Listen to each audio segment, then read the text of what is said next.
Welcome to the Ordinary Extraordinary Cemetery, where every death had a life and every life had a story. My name is Jennie Johnson. Hello, and I'm Diane Hartshorn.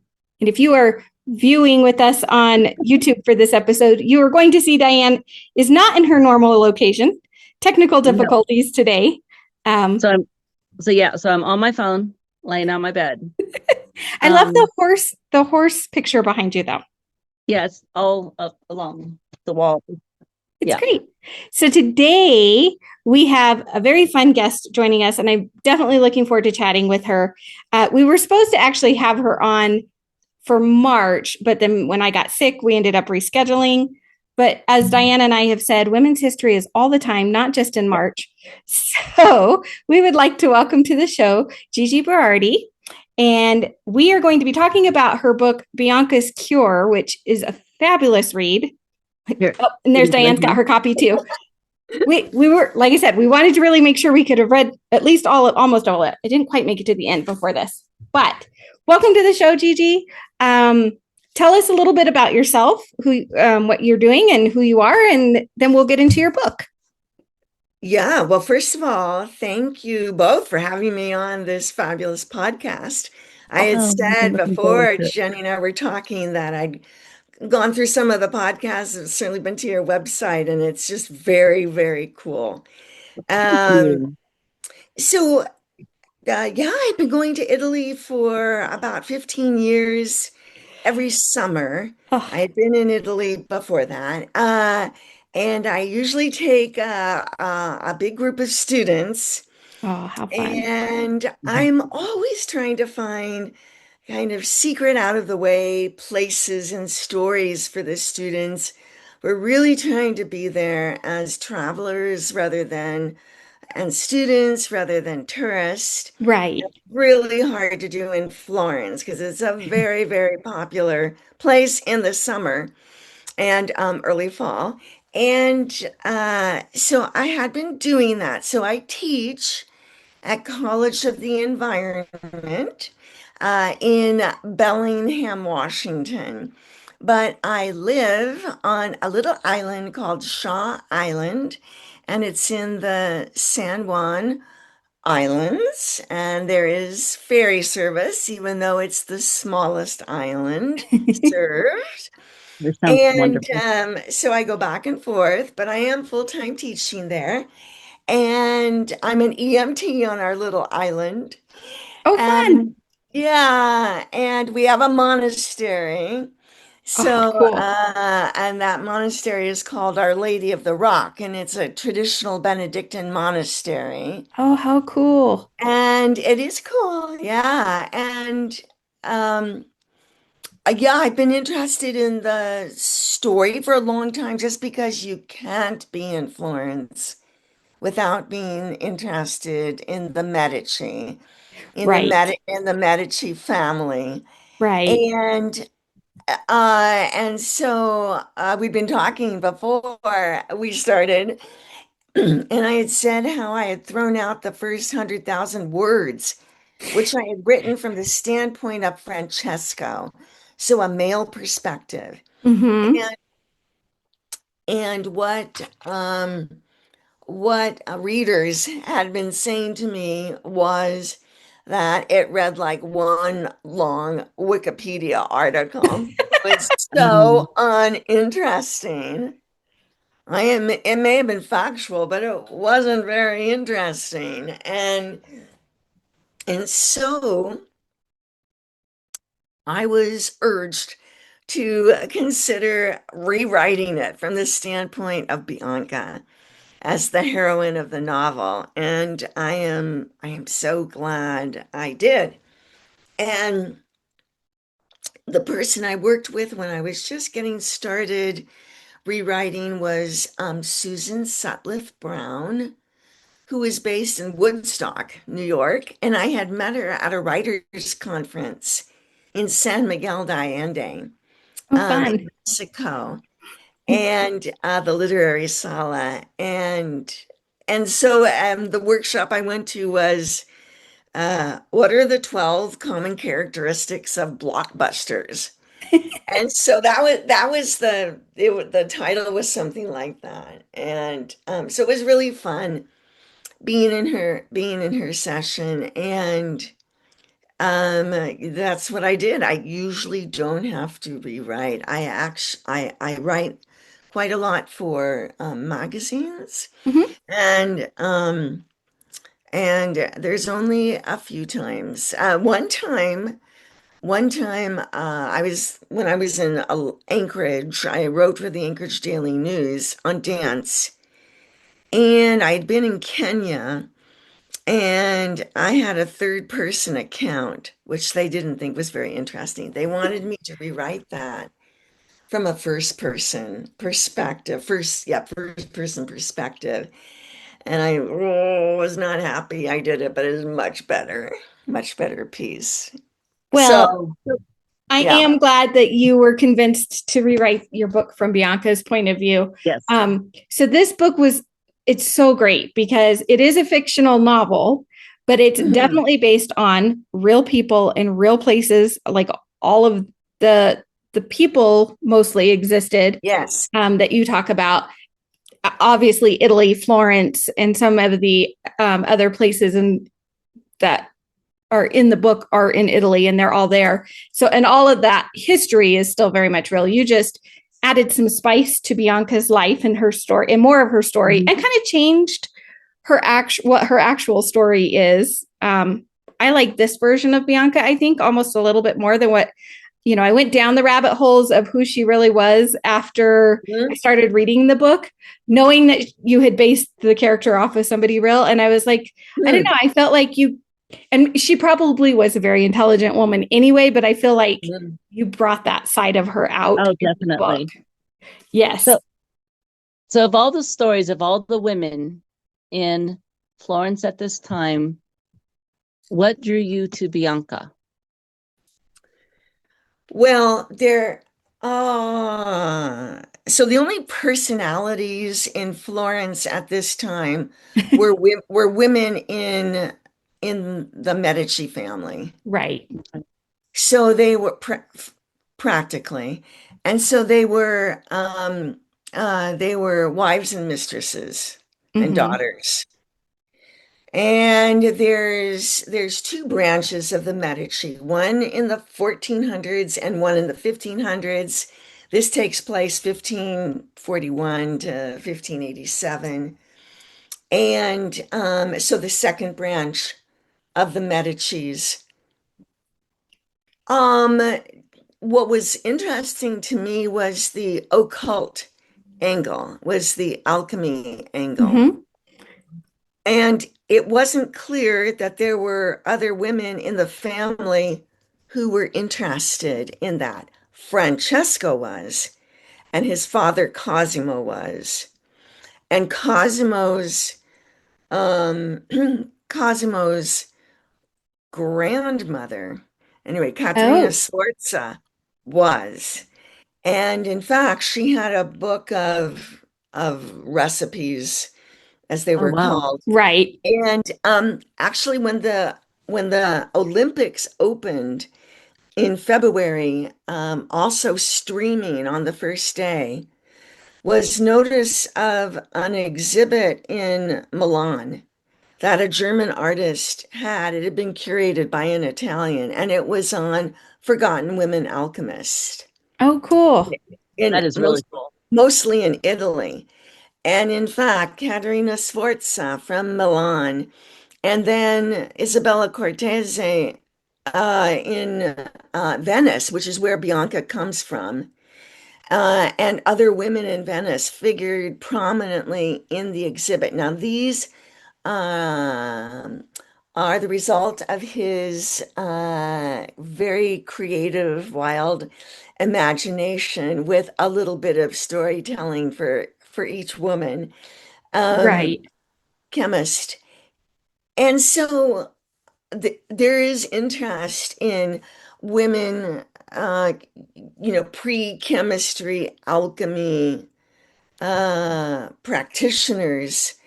And I myself have been, for quite a while now, looking at Goethean science and as practiced at the Goetheanum in Dornach, Switzerland. And in fact, I had a study program for students there. And Oh, until cool. 2022, we always went to Switzerland to this one place, Dornach, which is near Basel, near the border with Germany and France, as well as Florence.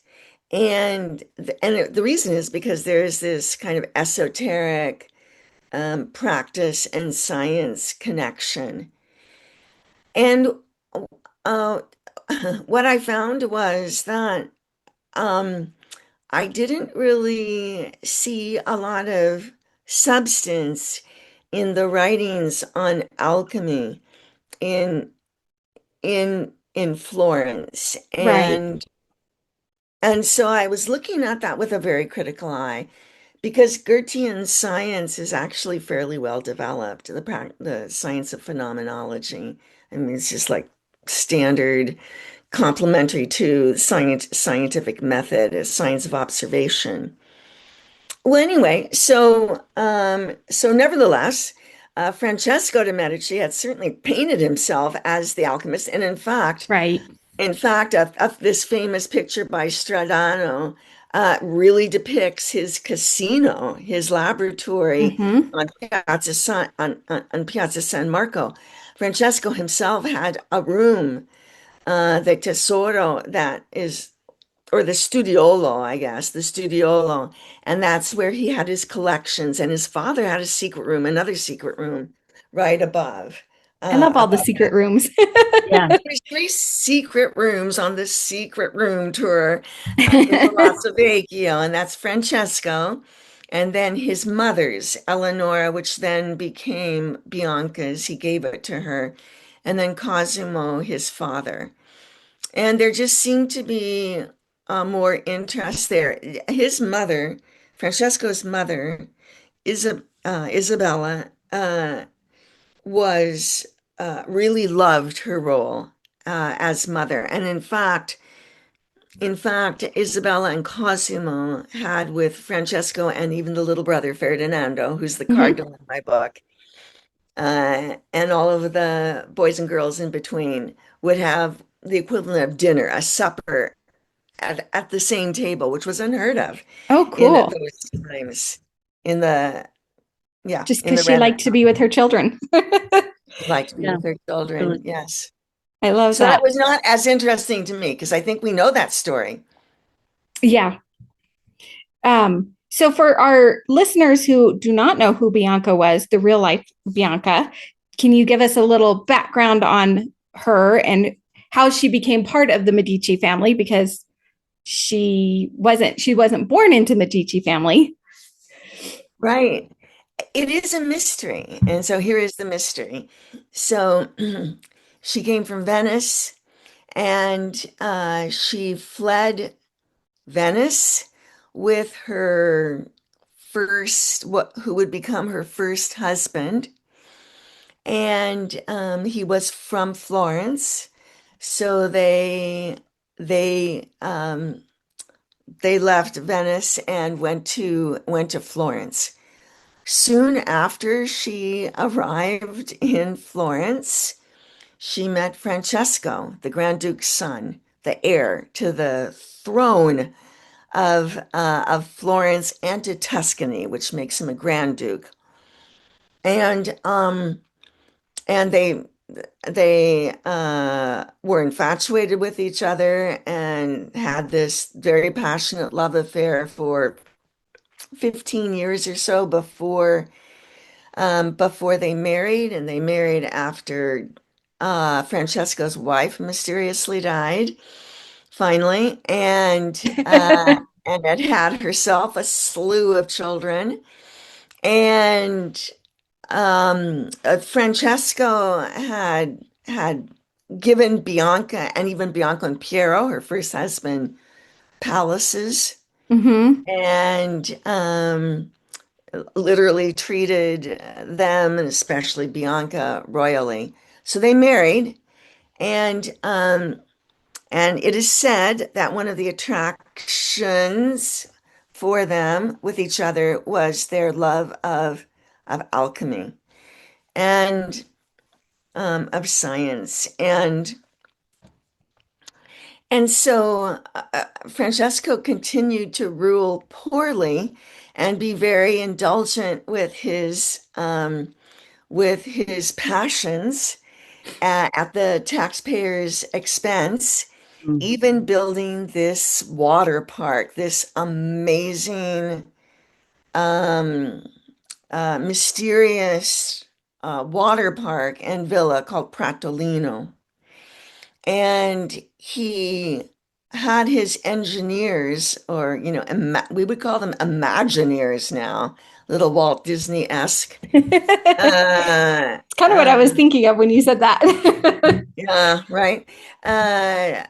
Build automatons up like in Mm, Disneyland, where little statues would spit water Mm. at people, and he had lots of arbors, and he had monster statues in the woods, which are still there. They're still Wow, there. that's incredible. Uh, and then he did have the Apennine, this giant, yeah, that's what it's called, the Colossus.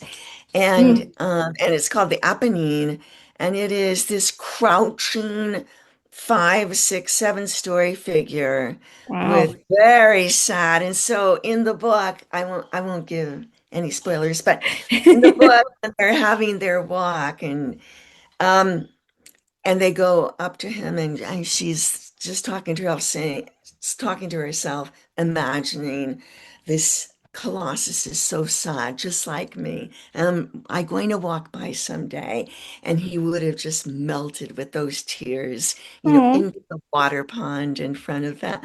And and there were swimming caves. They're not accessible, but how wild is that? The Oh, swimming no. caves that would obviously be sulfurous. So the whole right. place is geothermal Tuscany. It has a huge number of Terra made these thermal baths and geothermal power. So it would have been this very odorous but warm, steamy water. So anyway, people can go and visit Pratolino today if you know what to look for. It's there and it doesn't cost anything. It's not like, Oh, that's climbing the Duomo. Oh, that's cool that it still exists good. after however Yeah. many centuries have passed. Mhm. Um, It does. The buildings do not. Some of the buildings, like a chapel does, but their residents, the villa does. right, right. So I love that you took. Again. I think I said it a little bit ago. I love that you ended up telling the story from Bianca's point of view because you started out with her as a child and she loses her mother, and that's really is what fuels her passion for trying to discover Mhm. cures for different diseases and for healing people. And of course, this is a time when we definitely haven't even gotten to germ theory yet. We're way before that. Um, but you have her going through learning so much about these plants and learning like how to gather them, how to grow them, then how to combine them, and all of the things that you do to make medicine. And of course, I love the fact that so often there's moments where she's nearly hit upon, whatever it is she's coming to, Right. and then it's not quite right. Mhm. Somebody dies, somebody gets sicker, or she gets interrupted. That happens a lot. Yeah, I she's love not that. quite sure. She's Yeah. not completely positive. Yeah. And of course, especially in the beginning, there's so many times where she has to do it secretly because if she gets Mhm. caught, Mhm. she could definitely be in a small amount of trouble. In bigger cases, she could be in bigger trouble. And of course, this is at a time when people still fervently believed in witchcraft. And so Mhm. anybody meddling in things that God didn't already decree Mhm. could have Right. been considered Within, something yeah. witchy, and she could have been in big trouble for that. So, Mhm. um, you really, from what I read about the real Bianca, she was a very beautiful woman. Yes. There was the torrent love affair. She had her husband, everything. But your version of her, giving her this little bit of this knowledge, this love of the alchemy, this love of mixing herbs and making medicines and making her want to heal people.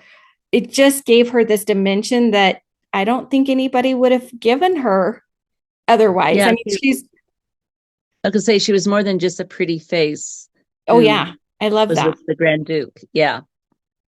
Yeah, you know, what's interesting is she was, I'm sorry, I should have said that. She was a great beauty. And not just beauty, but voluptuous. There was Mm-hmm, something incredibly sensuous about her. You can tell from the writings of men about her, the poets who wrote mm-hmm, poems to her and for her. And I have a book, I think it's like 1857, and some man wrote this story, the story of Bianca Capello, the wife of Francesco in 1857.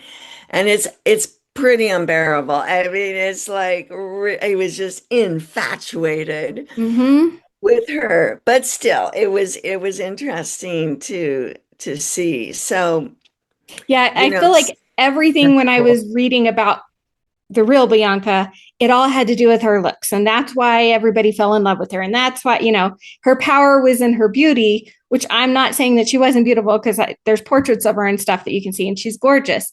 But you took her beyond just the Right. looks, and she has brains, and and she honestly, your version of her, the looks are definitely not important to her. I mean, there's moments where she knows to use them and to get what she needs, but mhm. there's plenty of other times where that is the least important thing to her is what she looks like, because that is not what she's after, so the looks are there as a tool sometimes, which Right, I think a lot of exactly. women do when we Yeah. need to. But I Well, love that you made her feel more like an actual woman, not just this beautiful, Right. voluptuous woman that history seems to want to remember her as. Because I'm Because you sure the didn't. real Bianca had a lot more to her, even if we don't know it, because she didn't leave that record behind. But I like this. That's, right. yeah, Well, because you didn't focus on her beauty. You didn't focus on how she used that to manipulate mm, her way into getting what she wanted. And I don't mean that as a bad thing, because she married Francisco to get to Florence. No, not Florence. stay in Florence. Or she Yeah, married Piero, yeah. Yeah, she married yeah, Piero to get that's to who I meant. Florence. Yeah, that's who I meant.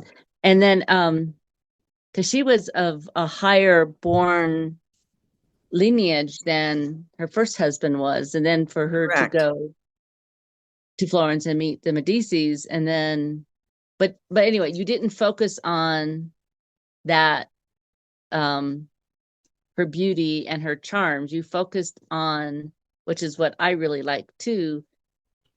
You focused on what you thought would be her focus, which was the medicine and the cures, and how important that was to her. And it was, and she made sacrifices to be able to continue the work. And I really liked that. And I agree with Jenny, is that you brought her, this character became a different dimension than, unfortunately, how oftentimes most women are written in stories. Right. Let me just give you a good example of that. So if you take the secret tour room Mm-hmm. in Palazzo Vecchio in Florence, here's the story. There's a secret passageway, there's several to get to Bianca's room.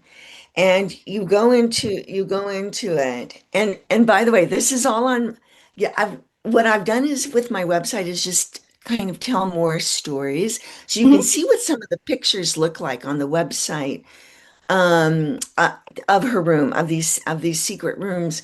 But anyway, and there's a little window. There's a grated window.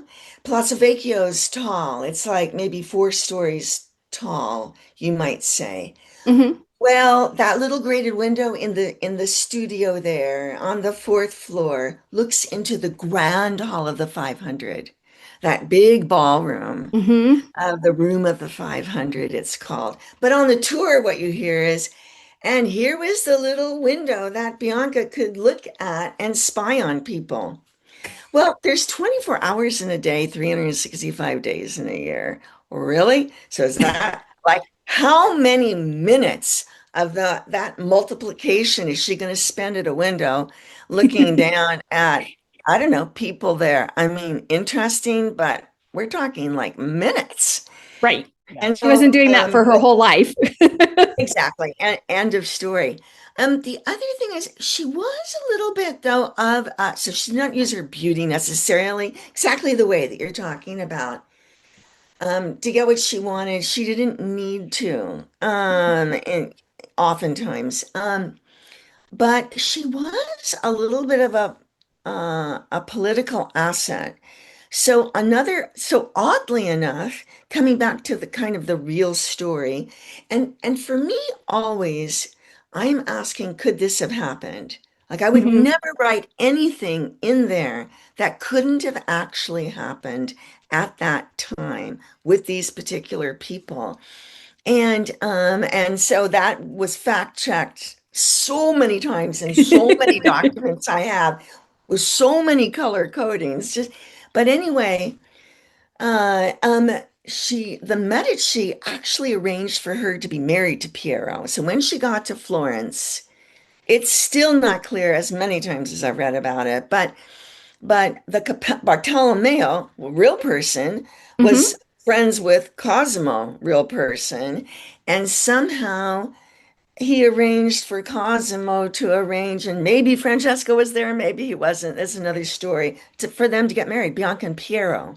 Right. And then when Francesco and Bianca finally get married for real, the public wedding after the private wedding, after his wife Joanna's death, um, the Venice comes basically. Her father is still alive, and the Serenissima, this dictatorate in from Venice, and she is reinstalled as a daughter of the Republic. Oh, So, so there is some recognition that she's actually done a really good thing in terms of an alliance, but she doesn't necessarily see it like that. right. But it happens to work out that way Hmm. because of because she came from Venice, and Venice had its own royalty and its own upper class that, Hmm. would have, yeah. It was a fascinating having been to Italy, like I said, only once in my life, but I've been there and I've been to both Venice and Florence, and I loved Venice.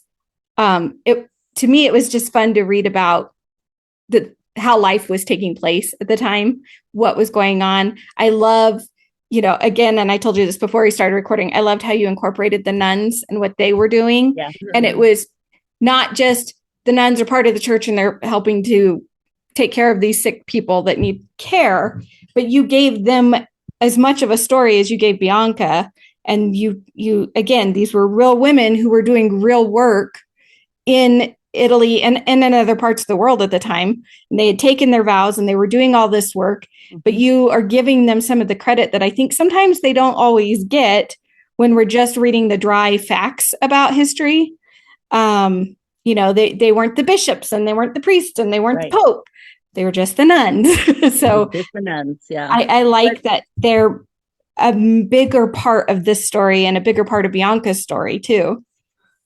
Yeah, I mean, they could be pretty badass, Mm-hmm. the nuns.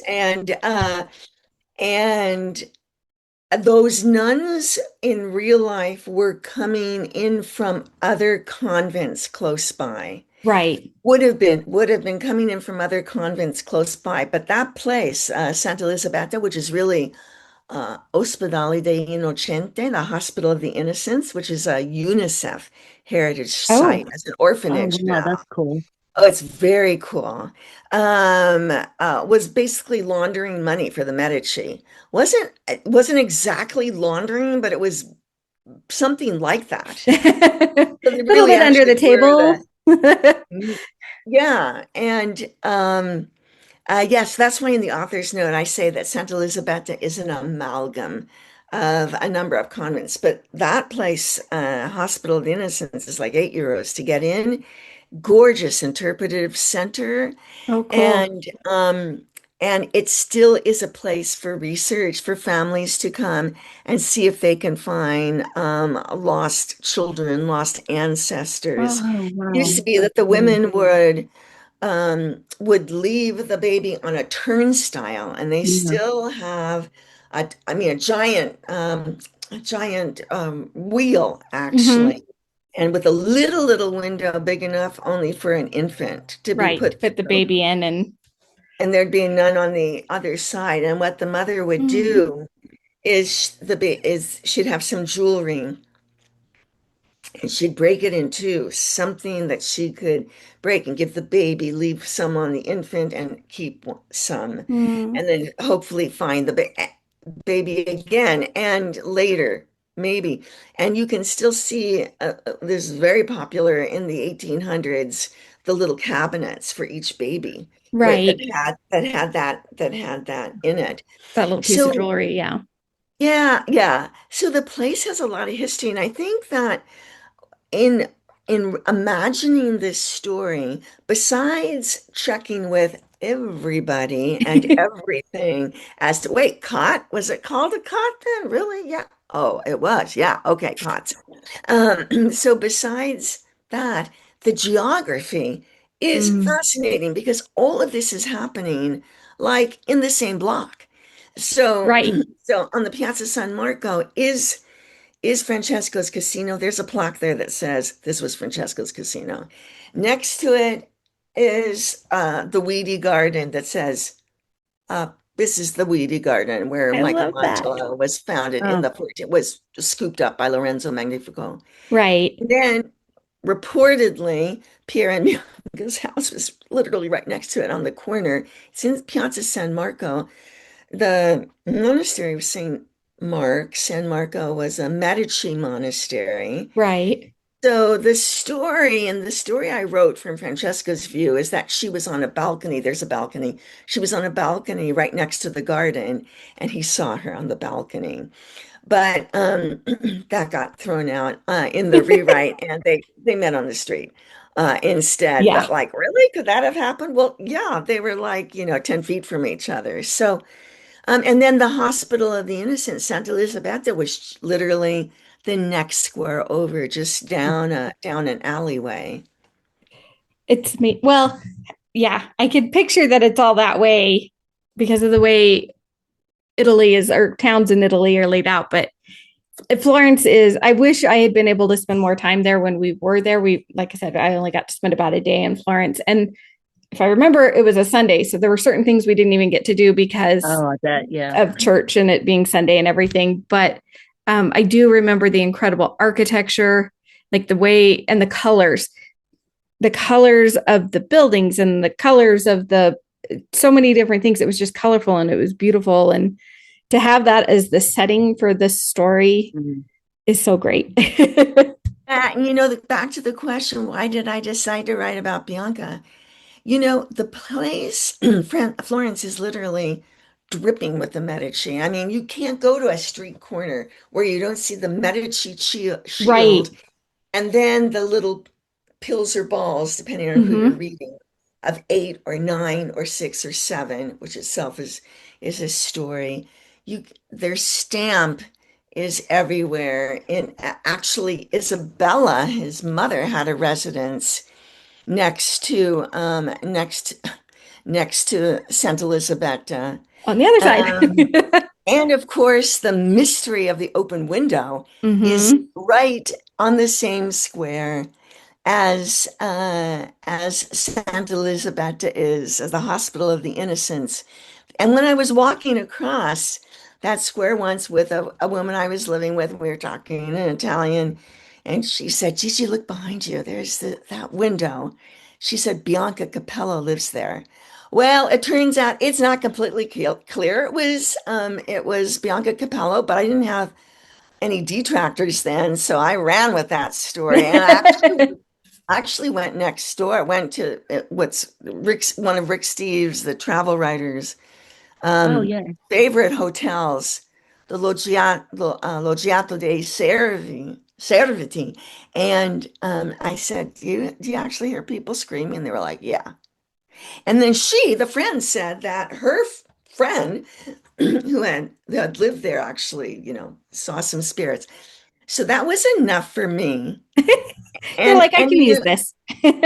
yeah, and in the beginning I was going to do that. Oh my gosh, it's almost a trope. I was going to go, well, it's like 1547, but oh no, no, no, it's really like 1947, or it's really like 2025, and she's going back and forth, and yeah, yeah. So I let go of that early on. Um, but if you talk to, taxi drivers today about Bianca, they will tell you about Bianca I love and it. Francesco, and they will talk about that. That is important. It's an important story. This love that they had. No one today remembers that Joanna was, not only did she give birth to, 8 or 9 children, Right. and most of whom did not live. And she had terrible spinal deformities, and she was in Mhm. constant pain. But she was pious, and that's one reason why the Florence people liked her at the time. Right. They don't really, that's not part of the story these days. Yeah, those are the little pieces that the parts that you always remember are the really good things, or it's Mhm. either the really, really, really good things or the really, really bad things. And that is one of those like just normal enough things for the time, you Mhm. know, Yeah. that it doesn't stand out as much. You had mentioned before we started recording, you were talking about how Bianca, I think it was Bianca, we said, had been exhumed twice. Was it Bianca that we said? Francesco. Francesco had been Francesco. exhumed twice. Yes. And so kind of give us an idea of, since we're about cemeteries, where he's Right. buried and where he's at, and then why we keep exhuming this poor man and not just letting him rest Right. in peace. So speaking about cemeteries, or burial places. So also with the casino and the garden and Bianca and Piero, about another block away is the palace of the Medici. It was the palace of Cosimo before he became Duke. And Mm-hmm. they actually just took over Palazzo Vecchio and said, that actually means old palace.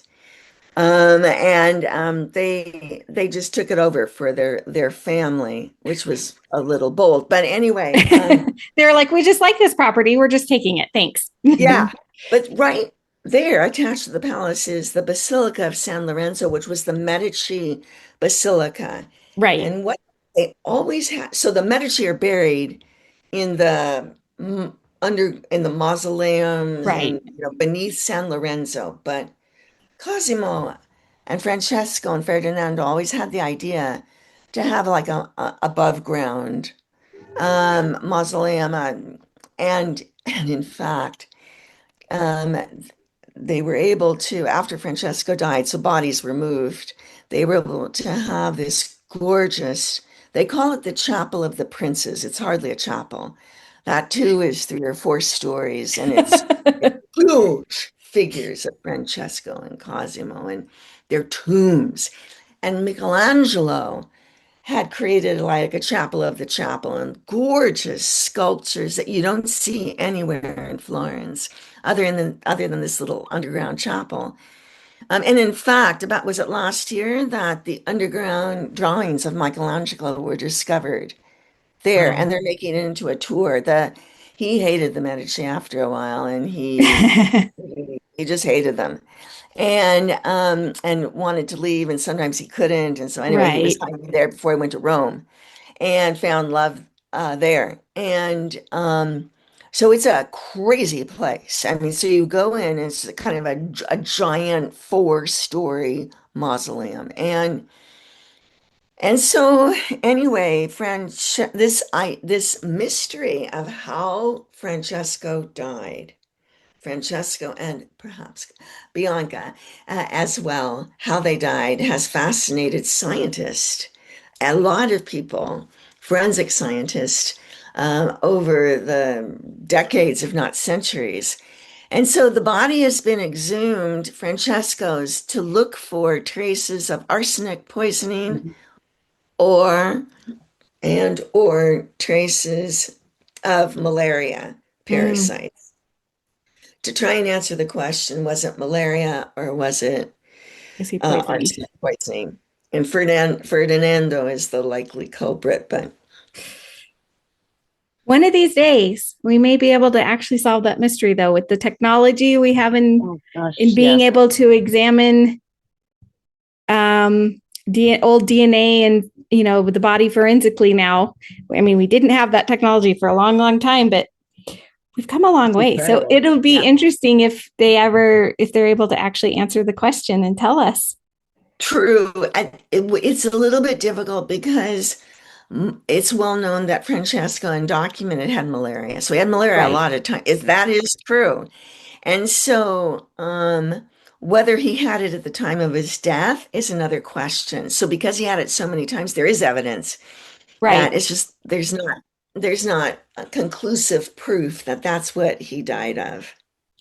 Although I don't know, do we want the mystery really solved, or do we like having that The Right? mystery. unanswered question?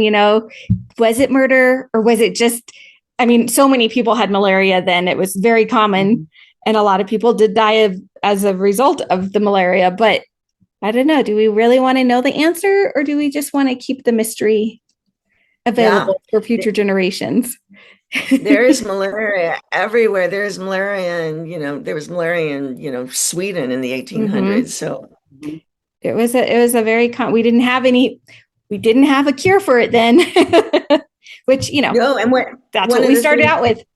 yeah, one of the things that's really interesting is that after I had gotten into it some, the Nobel Prize had been awarded to Yu Yu, a Chinese national, for discovering artemisia as the cure for Mm, malaria.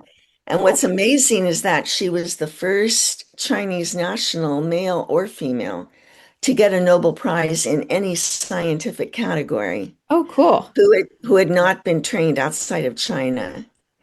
And so she had worked on Oh. this for decades and decades as a pharmacist and as someone trained in extractions, but also looking over millennia Hmm. of Chinese records on artemisia. Oh, how cool. And That she is just Hmm that's took fascinating. all that time to figure it out. Mhm. And that's And I'm really in touch cool. with her lab. Yeah. That's so cool. Well, Gigi, thank you again so much for taking time to join Yeah. us. Thank you for the book. It's been great. Tell we'll link this in the show notes, but tell listeners how they can find your website. Sure. Yeah, Bianca's Cure. So if you want to find out what happens next or get answers to some of your questions, I've been posting. And so I've got a Facebook author page, so you could probably find that with just my name, Gigi Berardi and Bianca's Cure. Otherwise, gigiberardi.com. And you want to look at the post. Yeah. Yeah. And we'll have everything. I'll link everything in the show notes. So folks, definitely check it out. The book is so good. Again, it's a It's very novel. good. It's a, fictional novel, but it's historical fiction. So you're going to get some of the real facts about the Medicis and some of the other characters. And of course, all the places in Italy really do exist in this book. So it's such a good read. And it's definitely, again, I'm so glad that you were convinced, as much as it probably hurt to throw out 100,000 words as a writer. You're Yeah. like, And, oh, this is so many and words. I just want to say that women are publishing. So I use She Writes Press, but Simon Schuster Distributing. But in Italy, it's another female publishing group, the Book Whisperer, and the Italian version, which I worked on in translation with them, is going to be out April 8th. So Yay. That's they're cool exciting. publishers. Yeah, worth giving a look Yes, at. for sure. Well, thank you again so much. And Thank you. we've enjoyed this conversation. Oh, me too. Thank you so much for your great questions and having me on your podcast. Absolutely. Thank you for joining us today. To learn more about today's episode, visit our website, theordinaryextraordinarycemetery.com, where you'll find additional links in our show notes. If you're watching on YouTube, please like and subscribe to our channel. And if you enjoyed this or any of our episodes, consider leaving a 5-star review on Apple Podcasts, Spotify, or YouTube. Your support helps others find our show and discover all of our ordinary, extraordinary stories. You can also follow us on social media for cemetery facts, photos, quotes, and more. We are on Facebook and Instagram at Ordinary Extraordinary Cemetery. If you'd like to help support us financially, you can donate a cup of coffee by clicking on the coffee cup icon on our website or YouTube, or purchase some of our fabulous Ordinary Extraordinary Cemetery merchandise through our store link. Until we meet again.